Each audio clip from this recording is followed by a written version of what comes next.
প্রধান জনাব রবিউল্লাহ লাবলু ভাই সহ নাগরপুর উপজেলা বিভিন্ন পর্যায়ের নেতৃবৃন্দ সহ শহীদ জেলা আদর্শের সৈনিক ভাইয়ের আপনাদেরকে আমি সালাম ও শুভেচ্ছা জানাই। সমুদ্রের উত্তাল তরঙ্গের মতো আজকে বিএনপি গর্জে উঠেছে।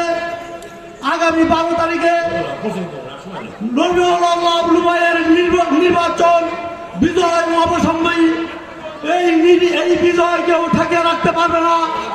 যদি কোনো কুচক্রী মহল অন্যায় ভাবে এই বিজয়কে বাধাগ্রস্ত করতে চায়, নাগরপুরের আপনারা যারা শহীদ জেলা আদর্শের সৈনিক আছেন তারা সহ আমরা সেই কুচক্র মহলকে তাক বাংলা জবাব দিব। সংগ্রামী সাথীরা, বক্তব্য আমি দীর্ঘায়িত করব না, সময় অত্যন্ত সংক্ষিপ্ত।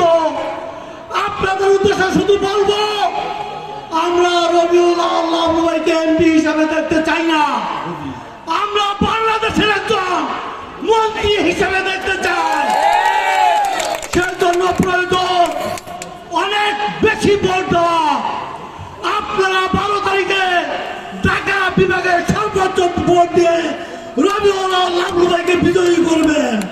সংগ্রামী সাথী বন্ধুরা, রবিউল্লাহ লাবলু ভাই দীর্ঘ 3 মাস গ্রামে গঞ্জে চুষে বেরিয়েছেন, এখনো অনেক ভাই বোনদের কাছে যেতে পারেন না।